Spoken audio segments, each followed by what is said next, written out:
Hello friends, welcome back to my channel. My name is Danny and today it's time for me to tell you my thoughts on all of the round 2 Booktubers host book recommendations.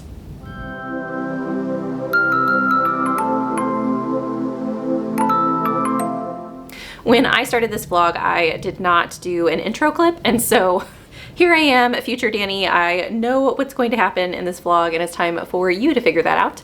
I will put timestamps down below with each of the books that I've read, so if you're only interested in 1 or 2 of the books, you don't have to watch this whole video.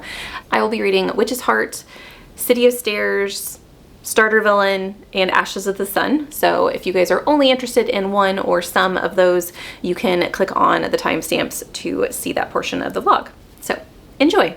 The first book that I'm going to be reading for this vlog is The Witch's Heart. So I talked about this very briefly in my April TBR way back when, because that's when I'm recording this. So hello from the past. And I really don't know much about this book. It's been on my TBR for a very, very long time. So whoever recommended this to me knows that, or at least they had a good guess. And I know that it's about Loki, which is a god of Norse mythology that I've always been intrigued with. The god of mischief is always just such a different character when it comes to mythology and gods. I don't know. I have not found very many stories that focus on Loki or gods of mischief, and so I'm intrigued. And I know it involves his relationship with a witch. And that's really as far as my knowledge goes. I am excited about this, but I'm also just a little bit worried because mythologies can really be hit or miss for me. And I'm excited to see what my thoughts are. But like I said, I am just a smidge concerned just because it's mythology. And I know that just depending on how the story goes, we'll see. I am going to say right now that I think the person who recommended this book to me is Kirsten. And we shall see. The reason I believe that is I'm pretty sure Kirsten has read this book before, and I think Kirsten might also be the person that I got this original book put on my TBR for, which would have been a very long time ago, but I know that I've gotten several other mythology retellings recommendations from her, and so that's why my brain's thinking Kirsten. We are 50% of the way through, and so I wanted to pause and give you guys an update on what I am thinking of this book. So, I will say that Norse mythology is freaking weird. I have read several retellings, but I think all of them have been Greek retellings, and they have all been stories that I have been, well, that's not true. I read Ariadne, and I was not familiar with that story at all. So I'm not familiar with everything that I've read, but I think that because I have looked into or read more Greek mythology, I think I was expecting a different, I don't know what I was expecting, but it wasn't this. So, I was unaware that in Norse mythology there is a story, a very renowned story, it's very well known, of Loki and a horse. And I'm not going to say any more than that because I don't want to spoil the story to you, but it was very shocking to me, and I had to re-listen to that section of the book because I was like, did I hear that correctly? And then after this odd event happens, even more odd things continue to happen throughout this story. I was correct in the sense that this is a story featuring Loki and a witch. The witch's name, I always feel like I'm going to pronounce it wrong. Is it Agrabota or Angrabota?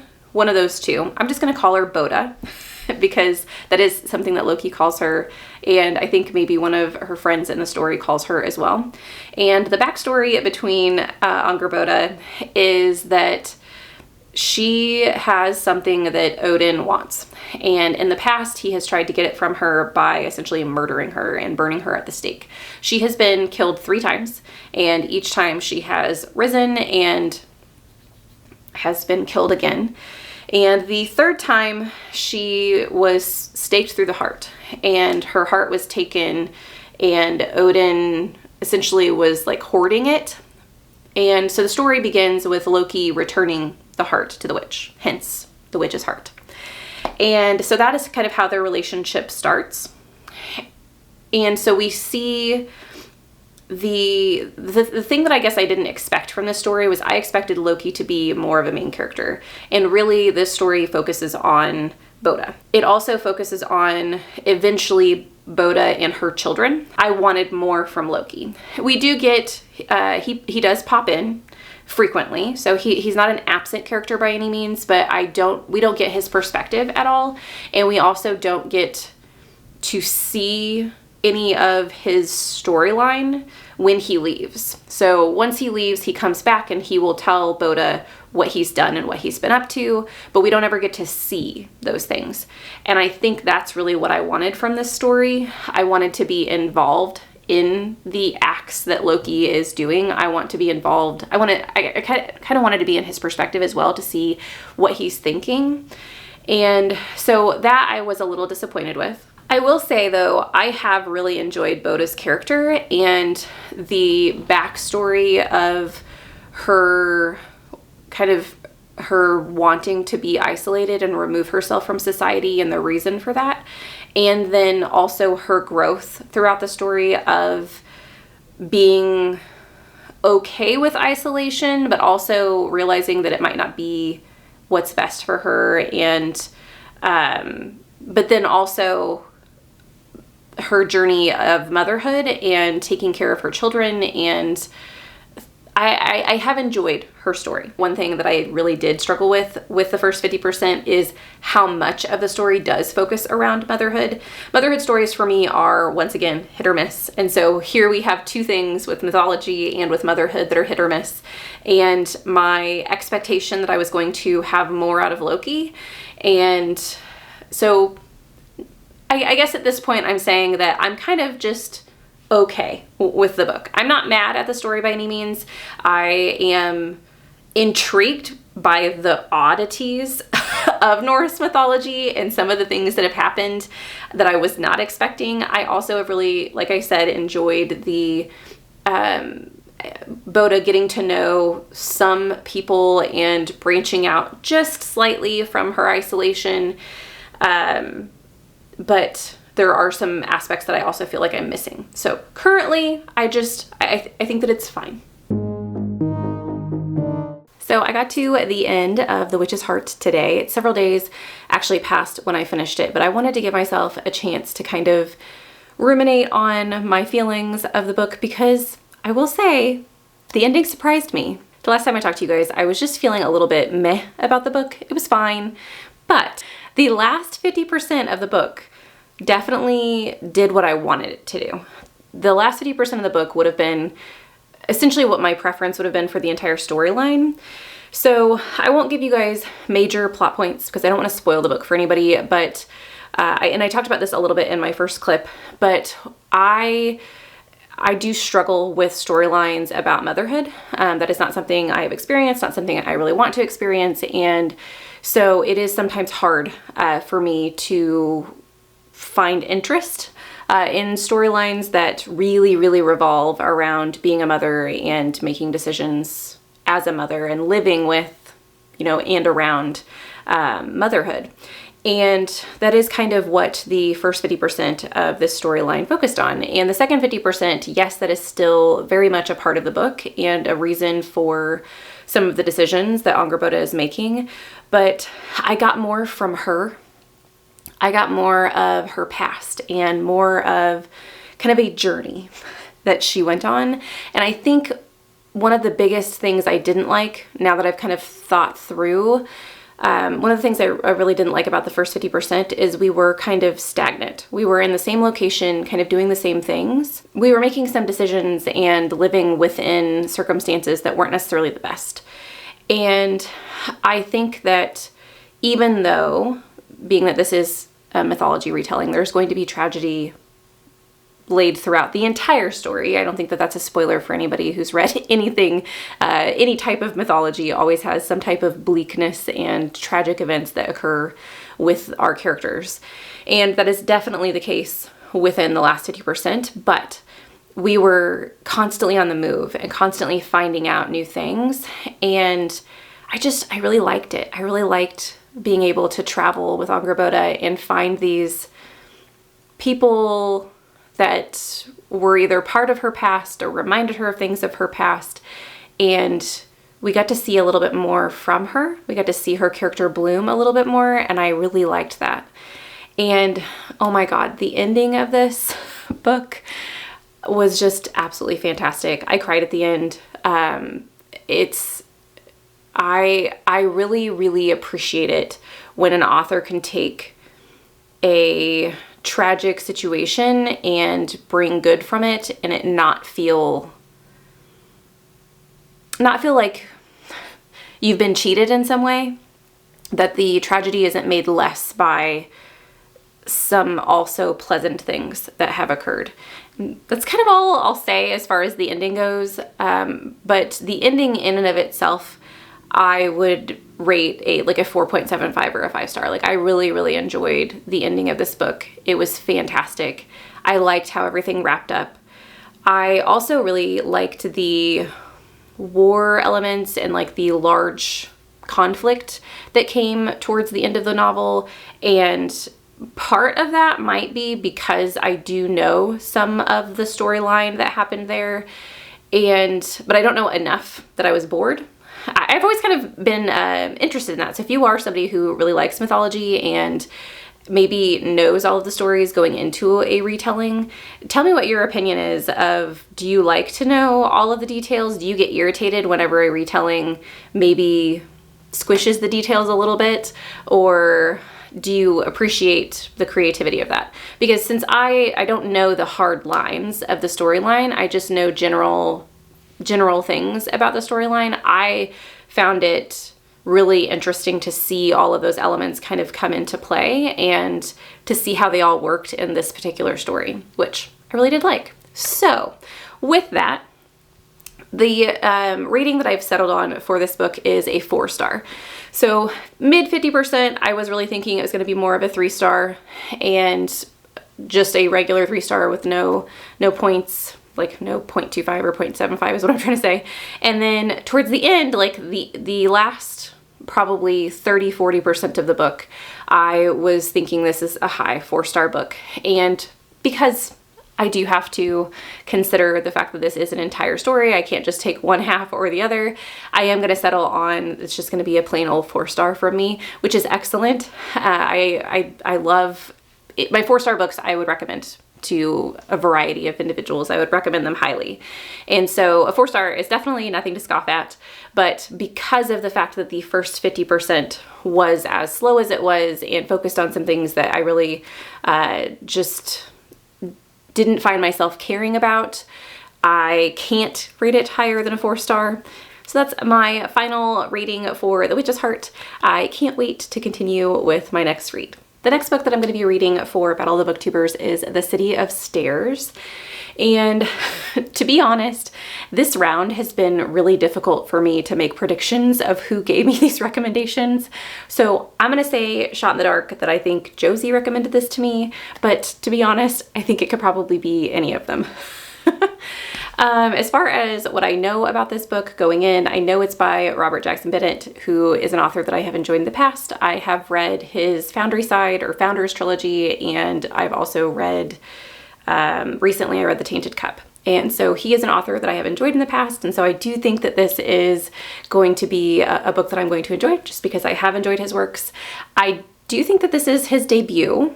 If not, I will correct that up on the screen, but I'm pretty sure this is his debut novel. And the only thing I really know about it at this point in time is that it involves some type of a dead city with gods and a spy that's coming in to solve some type of a mystery. So I am going to get to reading, and I will check back in with you guys once I've gotten to 50% and let you know how it's going. Back with an update. So I have made it to 50% of The City of Stairs, and I will give you guys a little bit more of a synopsis because I didn't really understand or know what I was getting into whenever I when I picked up this book. So you are following, the main character's name is Shara, and she is from, I'm not going to remember how to pronounce her country's name, Supor, I think. And so within this story, we have two kind of warring kingdoms. We have Supor and we have Bulakov. And Bulakov in the past has been the supreme kingdom, and it was because of the fact that they had all of these divinities that gave them more power than any of the other nations surrounding them, and they would perform things called miracles that are essentially different types of magic. And so there were 7 different gods or divinities. I can't remember. I think it's 7 of them, and each one was known for a different thing. So you have like a jokester god, you have a god of building, you have, I'm not going to remember all of them, but you have all these different gods that are in charge of all these things. I believe there's one of them that's in charge of like health and healing. And there was a war of some sort, and these gods ended up dying. And with them, the power of Bulakov ended up falling. So the nation ended up falling. Supor ended up becoming the supreme nation and is now in charge. And there has been a murder in Bulakov, and it was of a Supor official. So they send in like people, like emissaries, into Bulakov to kind of make sure that the reign of Bulakov doesn't come back. So they're very much a suppressed nation, and they live under this other nation's rule. And so Shara comes in, also an emissary, comes in to investigate this murder. And she is definitely in a spy situation. She, not in its totality, it's not like people don't know that she is from this nation, but they don't understand how powerful she is and how much ability she has to kind of dig into the politics and the groundwork of a country and the people in charge in that specific country. And so we get to see her try and solve this mystery. She also has her companion, who she calls her secretary, Sigrid, I think is how they pronounce it. And he is a mountain man, is how they describe him, and a lot of people describe him as a brute.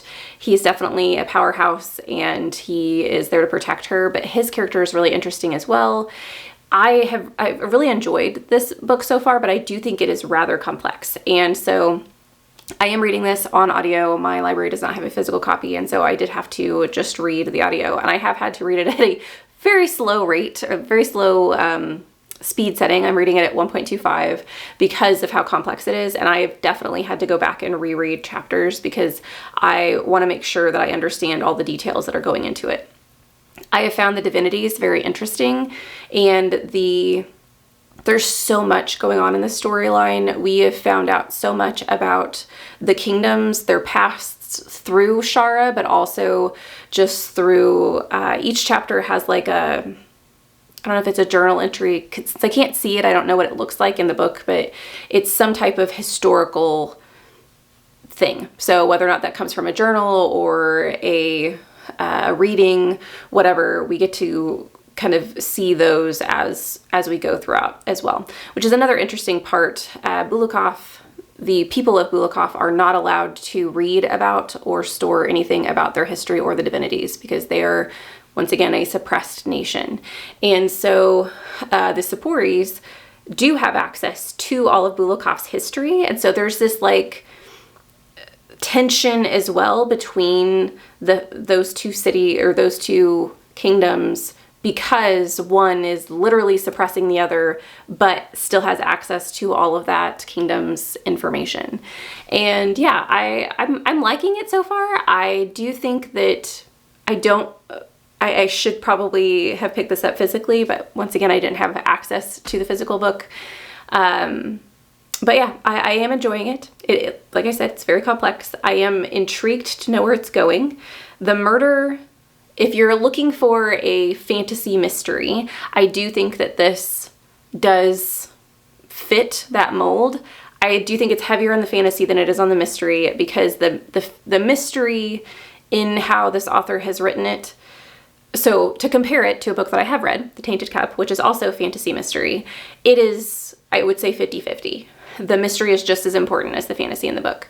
Whereas I think that this book, I do think the fantasy overshadows the murder mystery aspect. Maybe not the mystery of the kingdoms, the mystery of the divinities and things happening in that sort. So I guess in that sort, it probably is 50-50. But if you're looking for a murder mystery that's taking up a lot of the book, it does that, but it's not a 50-50 split. I would say it's probably 40-60 with the murder mystery. And yeah, so I will let you guys know whenever I get to the end what my final thoughts are. As far as my feelings on it right now, because I always try to give you guys like a prediction of what I'm going to end up rating it. It's probably going to end up in the 4-star range at this point. So I am really enjoying it, but I'm not getting 5-star vibes, and which is fine. I don't need to have, every book does not need to be a 5-star book, and I am enjoying myself. So I'm also excited to continue because I know that this is a trilogy, and so this is another series that I'll get into. And yeah, so I will talk to you guys whenever I have completed this book. I have finished The City of Stairs, and so I wanted to pop in and give you guys an update on my final readings, my final thoughts.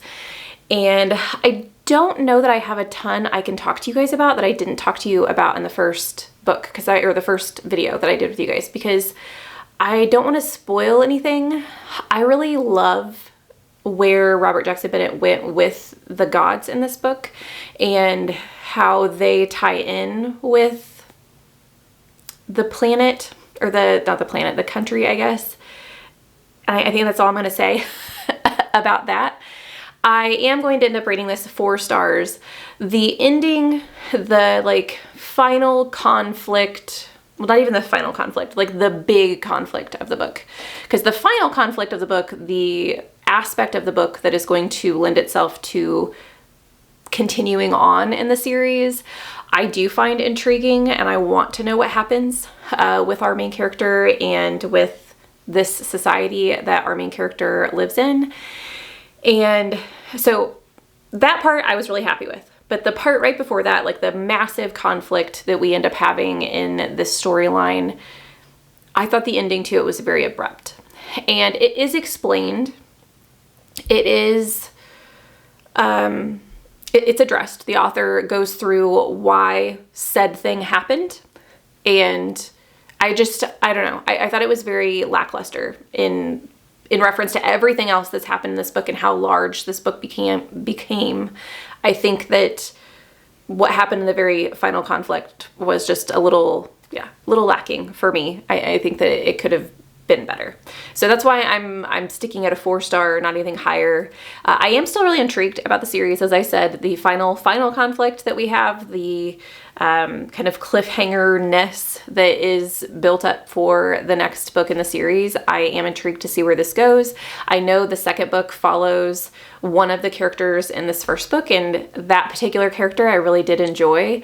And so I am intrigued to see where this goes next. And yeah, I'm happy with this recommendation. I am happy to continue my journey with Robert Jackson Bennett. My next read for this vlog is one that I've been very, very excited to read since it came out, honestly, and it's for the cover, and that is Stardrive.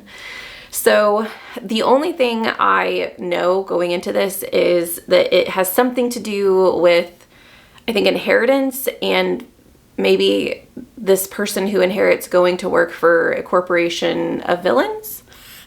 I don't really know a lot about the story. I am excited, and it's a pretty short book. Actually, hold on just a second. I'll get it for you guys. So this is a library book, and speaking of the cover, I just freaking love the cover. It's fantastic. And it is very short. It's only like 260-ish pages.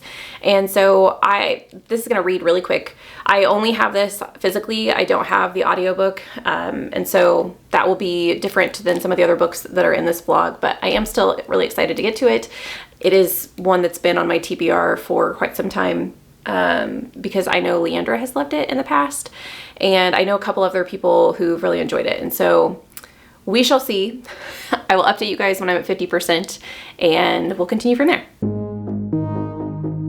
I am at 50% of the way through Stardrive, and I am really enjoying myself. I love the voice of the main character. I really enjoy the fact that he, even though his life hasn't gone the way that he wanted it to go, and he does have like some dark humor, some, I don't know, like some sadness in where he's at, he still has kind of a lightness to him as well, and the humor in the book I really have enjoyed so far. I don't know how much I want to tell you guys about the book because of the fact that it's only 260 pages. I don't want to ruin anything for anybody. I guess I will just say that the main character, his uncle, was a very rich man, and he ends up finding out at the very beginning of the book that his uncle has some things in store for him that he was not aware of. There are some components with animals in this book that I have really enjoyed as well, and I'm not going to say any more than that because if you want to read it, I think that it's kind of fun to figure out as you're going what happens with the animals in this book, and I really enjoyed that component. I'll just explain one thing, and this it's not a significant spoiler, it's just talking. So we know that his uncle has died, and I'm just going to tell you just slightly about a funeral home. So there's a scene in the funeral home, and this happens very early on in the book, like I said, and I won't even say what happens in the funeral home. There's something that shouldn't happen in a funeral home that happens in a funeral home, and our main character has to deal with it, and I freaking love that scene. It was hilarious, and I love our main character's reaction to it. By the way, our main character's name is Charlie. I laughed out loud at certain moments. The absurdity of some of the things that are happening in this book are fantastic. And yeah, I can't wait to continue it. It's definitely going to be a short read for me. So I will let you guys know whenever I completely finish the book. I have finished Starter Villain, and I'm going to rate this, I'm stuck. I'm stuck in between a 4.5 and a 4.75. So I'm going to give you my final thoughts, and then at the end of this video clip, I'm going to tell you what my rating is. Okay, so you're going to help me process. Once again, I'm not going to tell you much about what happened because I don't want to spoil anything for you guys, but I will say there are some really cool references or nods to some pop culture things that were in my childhood in this book that I really did enjoy. And they're not super present in the book, but they're just some like tiny sprinklings of things that I really thought were fun to put in this. And I still really enjoyed the main character throughout the second half of the book. The antics don't get any less crazy with the remainder of the story. We do some traveling. We get to negotiate with some animal creatures. That's all I'll say about that. And we get to, I guess, negotiate with some other villains as well. And the culminating events of this, I really like how this book was wrapped up. I like everything about the ending. I like how how the main conflict ends, and then also we get a little bit of some information at the end of what happens after these big said events that I also really enjoyed. And there's just a really sweet element of Charlie and one of the other characters that I really enjoyed. And yeah, I loved this. I thought it was fantastic. I think it's odd. I don't know that I've ever read a book that's quite like this, and it definitely feels like a mix of some of the like old Disney movies I used to watch. I won't say which ones because I do think that it will spoil some of what happens.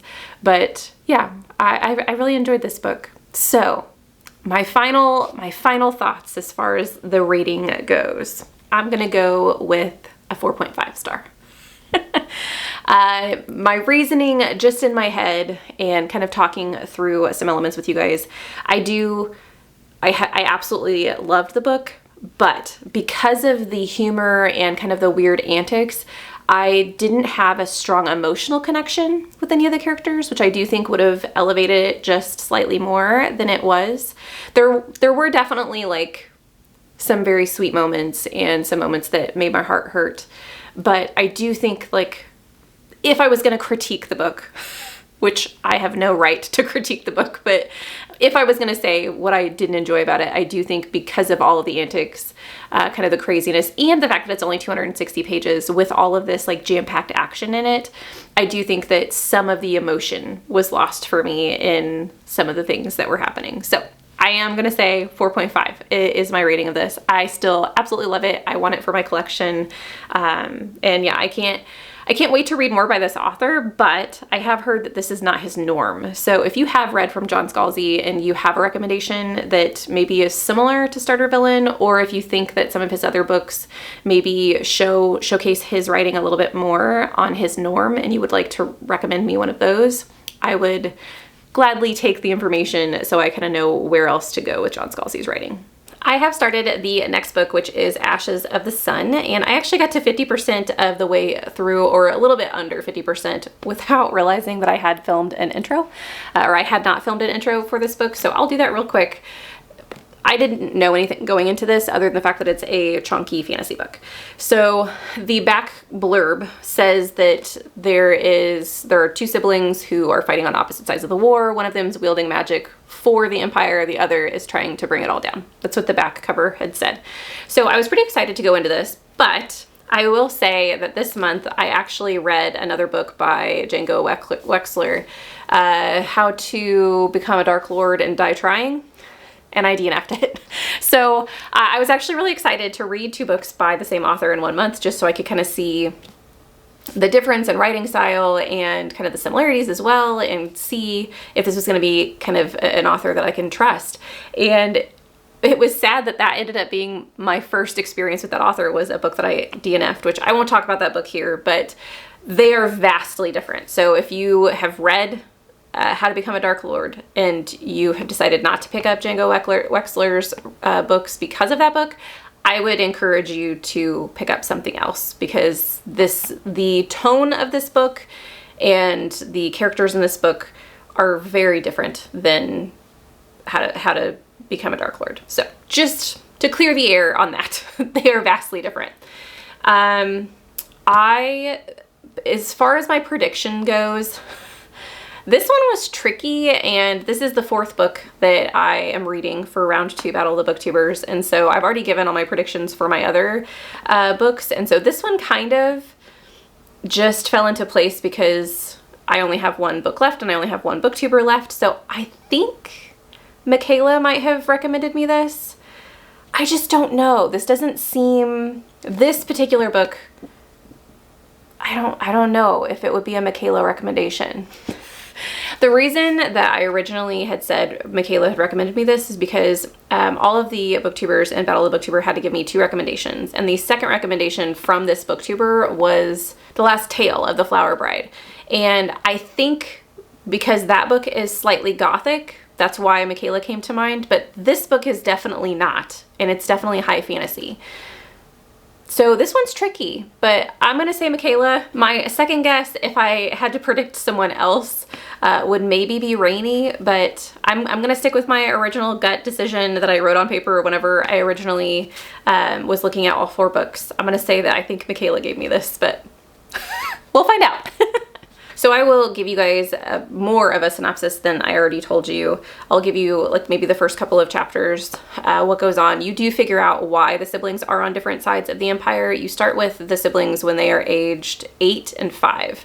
And you have the older brother, Geir, and the younger sister, who is Maya. And Maya has been sickly her entire childhood. She has like seasonal, it seems like seasonal illnesses where she will be kind of on her deathbed and then she'll recover, and I think during the summer she tends to be fine. So it is summertime and they are out playing in the fields, and a person who is called a centaurk ends up showing up at their farm, and Maya is really excited about it and runs home to see the centaurk. Centaurks are the protectors of the Empire is what I'm going to say. I don't want to give anything away as far as what they do, but anyway, so this centaur shows up to their farm, and you see from the perspective of Geyer as his sister is taken from their local farm. He doesn't know why. As a child, he's not given that information. His parents have had a conversation with the centaur before Maya walked in, and now the centaur is taking Maya away. And Geyer attacks the centaur. And so essentially what happens is Maya goes, and I'm not going to give you too much into it, but because Maya is taken by the Empire, she is raised by the Empire, and Geyer obviously is not, because he's left at home, and so that's how they end up on separate sides of the Empire. And so yeah, that's kind of the initial part of this book. I will say that right now, at 50%, I am kind of just bebopping along, and it's okay. It's enjoyable, but I'm not super attached to either character or any of the side characters that have been introduced. If I had to pick a storyline that I'm more intrigued by, it's Geyer's storyline and some of the people and the individuals he has come across that live in some very dire circumstances. And so I think his character is probably a little bit more intriguing to me, but I don't think that this is a situation where, because you do have two storylines, that you're more interested in one character than the other and you're getting frustrated at the book. I don't feel that. I don't feel like when bad things happen in a lot of books, I'll get emotional, I'll get attached, I'll like want to speed read through chapters to figure out what happened to my favorite characters, and that's just not happening in this book. I will say I'm really intrigued by the world. I'm really intrigued by the magic system. I like the dynamics between kind of a corrupt empire, but also getting to see that corrupt empire from Maya's perspective, someone who's been raised in the empire and does not believe it to be corrupt. And some of what she has done isn't corrupt. She's kind of been shielded from some of that. And I have appreciated those elements of the book. And so there are definitely things about it that I enjoy. But as a character-driven reader, and the fact that there are so many characters in here, I'm just a little shocked that I'm not more enamored with it, I guess. So, yeah. Those are my thoughts for right now. If I had to say what I would guess my rating is going to be, I would say a high 3 or a low 4, depending on whether or not with the last, 250-ish, 270-ish pages that I have to read, I want to form some type of connection to the characters. Because if I don't have that, I feel like I'm not going to be... I feel like this is going to be a series that I'm going to forget about, and I'm not going to continue because it's going to be years before I'm like, oh yeah, I didn't finish that series. And then at that point, I probably will have just moved on to something else. So I want to build that connection with the characters. So I hope that happens in the latter half. I'll let you guys know as soon as I get done. I have finished Ashes of the Sun, and so I wanted to stop by and give you guys my final thoughts. And this is the last book that I had for round 2 of Battle of the Booktubers, and so I will also give you guys like my ratings and reiterate who my predictions were and everything at the end of the video as well. So I will say that this was a very, for me, for whatever reason, this was a more plot-driven book than character-driven book.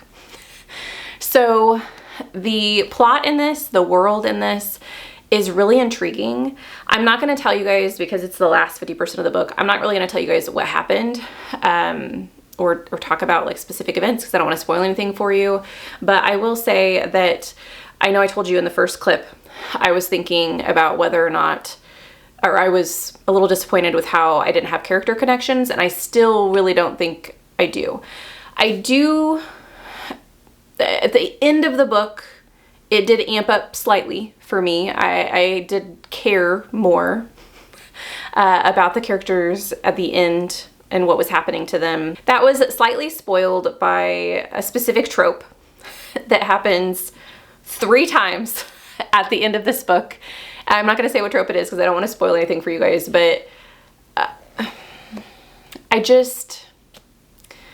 I don't like it. I feel like with the particular thing I am talking about, I think that authors either need to take the plunge or they need to stay away from it. Like, I don't want this in between crap. And so that did kind of irritate me at the very end, but I am intrigued to see where the story goes. I do want to know more about the ghouls, which I can't remember if I told you guys in the first clip, but if I didn't, so you have like humans and like the Order, and that's the side Maya is on. And then you also have, well, essentially people who are against the Order, which that's the side Geyer is on. But within that, because they're not necessarily a grouping of people that are always allies, it's almost like you're my friend because you're the enemy of my enemies type of thing. And there are the ghouls, who the Order have taken down. The chosen ones from, like, that the Order was established from, hunted them whenever they were, in times of old, whenever the wars were happening. And we do get to know more about them in the second half of the book, and I do hope that continues, because I would like to see, I almost wish that one of the books in the series, and someone will have to tell me if you guys have read the rest of the series, but I almost wish that one of the books in the series would go back in time to the wars of old, so we could see from maybe a chosen one's perspective, and then maybe an ancient ghoul's perspective. I would like that backstory, I think. I'm assuming that that's not actually what happens, and that we continue following these characters throughout the next book as well, which is fine. And I do think I will eventually continue with this.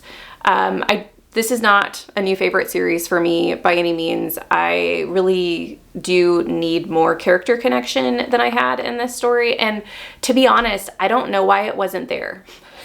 Because this book has everything. This is an excellent recommendation. I think that this series has a lot of things that I absolutely love about fantasy. It's got a huge world. We have a war where we see both sides and both perspectives, and neither one of them is 100% right. I like the discussions going on in this. I don't know. For some reason, I just didn't connect with the characters, and so that's kind of a bummer. So yeah. Overall, my rating will be a 3.75. I still think that this is a really good book. I think that the series is going to be interesting. I hope that maybe I can get some more character connections in the second book. But because of that missing feature, I don't feel right giving it a 4-star or above. And I will also say that there is one particular character that did remind me a little bit of a character that's in How to Become a Dark Lord that I talked about at the very beginning of this vlog, where she's a little over-sexualized, and that just kind of grates on me. Luckily, it was not one of the main characters, and so I didn't have to deal with it like on every single page, but yeah, there was a character in this that did kind of grate on my nerves a little bit. So that probably also didn't help the character perspective for me either. But anyway, so 3.75 for me. And like I said, this is the final book for the round 2 vlog, which means I need to give you guys an overview of what happened. So in this vlog, I did read 4 books. Just in case you didn't actually watch through the entire vlog, I read Starter Villain, which was a 4.5 star. And I originally estimated or predicted that Rainey gave me this recommendation. And then I read City of Stairs, which was a Robert Jackson Bennett, which I rated 4 stars. And I originally said that Josie gave me this recommendation. I also read The Witch's Heart, which was another 4-star read, and I said that Kirsten gave me that recommendation. And then Ashes of the Sun, which was a 3.75, and I said that Mikala gave me this recommendation. Now, I do think I'm going to switch 2 of my predictions. And I know I talked about this at the very beginning of the Ashes of the Sun book, but for whatever reason, I just don't think that that's a Mikala recommendation. So I'm actually going to switch Josie and Mikala. So I'm going to say Starter Villain was still given to me by Rainey. City of Stairs, I'm going to say, was actually given to me by Mikala. Witch's Heart, I'm still going to say is Kirsten. And I'm going to say Ashes of the Sun was given to me by Josie. I'm not sure. It is really just because I don't know that Ashes of the Sun is a Mikala recommendation. Because I don't feel like she would read a real chunky fantasy book, and I do think that Josie would. So I don't know. I'm sure that I'm completely wrong. I probably have all 4 of them wrong, but that's what I'm sticking to. Those are my predictions. Those are all the ratings that I had for this. I think that all of these booktubers did an excellent job recommending books to me. My lowest rating on this was a 3.75, which is still an excellent rating, an excellent book, a series that I do plan on continuing with. And I've really enjoyed this. I think that it's crazy how people from all over the world can take a look at some of the books that you've read, some of the books that you're interested in, and pick out others that maybe you've never heard of before, and you still really enjoy the process. So yeah, I'm excited to continue on with Battle of the Booktubers. I'm excited for you all to figure out how round 2 ends. Let me know if you guys have read any of these books, what you thought about them, and then also let me know what your predictions are for Battle of the Booktubers. Who do you think won round 2? Thank you guys so much for watching this video. I hope you have a lovely evening, and I'll see you in the next one. Bye.